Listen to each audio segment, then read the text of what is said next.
فيلم مهرجة هو ده أحد ترشيحات السوشيال ميديا، وأنا يعني غالبا كده أفلام السوشيال ميديا ما بتبقاش يعني إلى حد كبير بتبقى جيدة معايا. في أفلام شفتها كانت ممتازة فعلا، وفي أفلام كان يعني تعتبر مقلب كبير. وأنا الفيلم ده لما شفته قعدت أدور حتى على بعض الأماكن كده، وأنا مش عارف ألاقيه فين. يعني الناس كلها بتشكر فيه، وأنا مش من محبي ولا مريد الأفلام الهندية، ويمكن عدد الأفلام الهندية اللي أنا شفتها في السنين الأخيرة اقل من عدد السنين الاخيره. يعني انا بشوف في فيلم هندي مره في السنه حرفيا يعني. مش من محبي افلام هنديه تماما، لغايه لما عرفت من حوالي يمكن سنتين ان في نوعيه من الافلام بتبقى افلام بوليوود، وفي افلام اللي هي تبع السينما التميل تقريبا. واكتشفت مع الوقت ان انا اللي بكرهه تحديدا هو سينما بوليوود، اللي هي فكره الخلطه بقى، طبق السلطه الكبير اللي بيبقى فيه كل حاجه، مزيكا ورقص واستعراض وحب وقتال والحاجات دي كلها اللي هي لازم تتحط لك في كل فيلم. فاكتشفت ان انا مش من محبي قوي الخلطه الثنائيه دي. ولكن في فيلم شفته من حوالي سنتين، انا هبقى اتكلم عنه بعدين، هو اللي فتح لي فكره ان انا بتفرج على الافلام اللي هي من انتاج سينما التميل، اللي هي سينما لا تعتمد على الابهار، والانتاج بتاعها بيبقى متوسط، ولكن في نفس الوقت المواضيع بتاعتها فعلا بتبقى شيقه. فيلم مهرجة من الافلام اللي الناس بتشكر فيها قوي قوي قوي على السوشيال ميديا.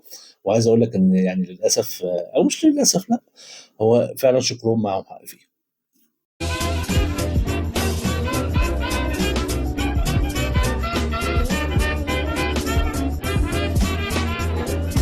بالصحة والعافية والسعادة. فيديو جديد من فخر فيلم عن فيلم مهرجة. وأنا مش عارف أنا عملت فيديوهات قبل كده عن أفلام هندي ولا لأ.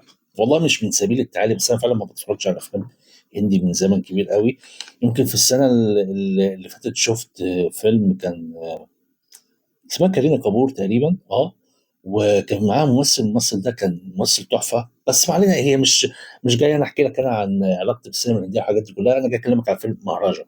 وده احد الافلام اللي انا شفت اشاده عاليه بيها على بعض الصفحات اللي هي الناس بتحب تتكلم فيها في السينما وكده، وبدات ادور عليه وفوجئت بيه ان هو موجود على منصه نتفليكس اللي انا مشترك فيها. ولكن في نفس الوقت انا ما كنتش واخد بالي لانه ما طلعليش في الترشيحات اساسا. يعني بعمل سيرش بالصدفه لقيته تاني اختيار اساسا. المهم قعدت اتفرج عليه. الفيلم مدته حوالي فوق ساعتين، يعني ساعتين ونص تقريبا. الفيلم هيمشي معاك كده. انا طول ما انا بتفرج لغايه حوالي ساعه تقريبا انا بتعامل الفيلم ده إن فيلم كوميدي. هو الفيلم كوميدي حرفيا، وان الموضوع بالنسبه لك موضوع يعني لا يستحق اساسا الاهتمام، بس مسلي مسلي فما فيش مشكله. لغايه لما بيجي مشهد معين.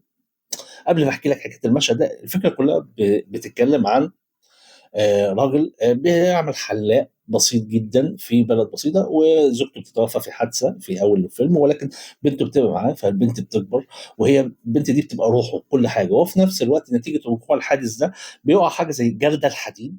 جردل الحديد فعليا على البنت هو اللي بيحميها، فبالتالي جردل الحديد ده بيبقى هو ثالث افراد العائله، وبيتمتع باهميه كبيره جدا في البيت، لدرجه ان البنت بتعامل الجردل ده كانه هو اخوها. يعني طول الوقت خلي بالك منه، رايحه مشوار هو بيجي يهتم ان هو يتنظف ليه مكانه. الحاجات دي كلها طبعا الفكره بتبدو بالنسبه لنا ساذجه، فكره خايبه يعني.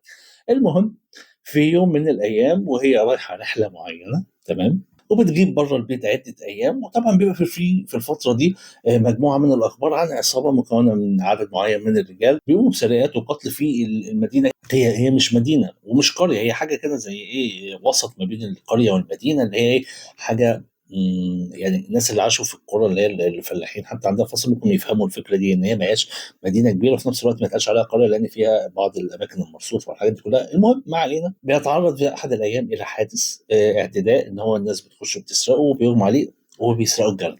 اوكي. فانت طول الساعه الاولانيه اللي في الفيلم يتخللها طبعا بعض المشاهد اللي فيها مشاهد قتل عنيفه فعلا يعني، وهو بيتورط في احد مشاهد القتل دي. المهم ان هو طول الساعه الاولانيه هو رايح لقسم البوليس وبيكلمهم ان هو عايز يعمل بلاغ سرقه عن سرقه الجردل، والناس مش مصدقينه. وبعد كده بيفاجئوا ان هو عامل مكافاه عاليه جدا، وعمال بيحط فلوس لدرجه يحط مبلغ خرافي. فمن هنا بيبقى في لغز حتى عن اعضاء قسم البوليس اللي هم اساسا الفساد ضارب فيهم يعني، بس هيتجننوا. طب هو بالتاكيد في حاجه واضح ان في سر، فبيفضلوا ماشيين وراه لدرجه ان هم يبتدوا يدوروا ان هم ينصبوا عليه ويعملوا له الجلد الاحتياطي او جلد المشابه ليه، عشان ان هم يحصلوا على المبلغ الكبير العملاق جدا. ليه؟ لان هو مصمم يجيب الجردل عشان يحطه في البيت قبل ما بنته ترجع من الرحله المدرسيه اللي انت اتفرجت عليها. ده اللي انت بتشوفه في اول ساعه. الموضوع بيبقى ماشي في اتجاه كوميدي، انت عمال بتضحك، انت بتتفرج باستهانه لغايه في مشهد والله العظيم انا وانا بتفرج عليه كده ببص كده، انا فجاه ملامح وشي اتغيرت، وبعد كده قمت فردت نفسي وانا ببص كده. مشهد بتكتشف من خلاله تحول في الاحداث رهيب، رهيب، من خلال صوره معينه هو بيشوفها. فانت بتبتدي انت من خلال الساعه اللي انت اتفرجت عليها الاولانيه كلها ان انت تبتدي تربط الاحداث وتبص لها نظره تانيه خالص. وبتكتشف مع الوقت ان المخرج بيلعب معاك لعبه، يعني مش انا عايز الاقي لها لفظ مناسب، ولكن هي لعبه ربما تبدو في الاول سخيفه ولكنها مبهره. ان هو طلع ان هو بيكلمك في تايم لاينز مختلفه، هو بيكلمك ما بين فلاش باك وفلاش فورورد، وانت ما كنتش مركز في اول ساعه نظرا لانك بتتعامل مع قصه بنوع من الاستخفاف يعني. بعد كده بتبتدي تركز وتبتدي تفهم ان في بعض المشاهد هو بيشرح لك احداث سابقه، وبشيء من التركيز اكتر بتبتدي تاخد بالك ان في بعض الاحداث اللي انت بتشوفها قدامك دي هي احداث حصلت قبل كده.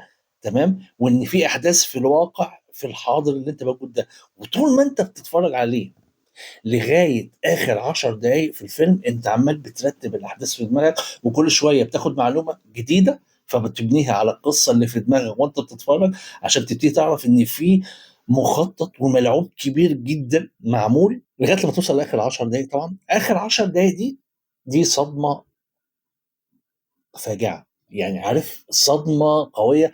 انا مش عايز اقول اسم الفيلم اللي فكرتني بيه اخر 10 دقائق عشان ما احرقلكش جزء كبير جدا من حبكه الفيلم او من قصه الفيلم او من مفاجاه الفيلم. في فيلم مشهور قوي لو انت بتتفرج على فيلم مشهور جدا. تمام، ما اعرفش بقى لو حد عارفه ممكن يعني يتكرم ويكتبوا لي مثلا في الكومنتات. فيلم مشهور جدا لو انت شفت اخر 10 دقائق في الفيلم هتعرف ان هي نفس الحبكه بتاعته، بتبقى المفاجاه صادمه.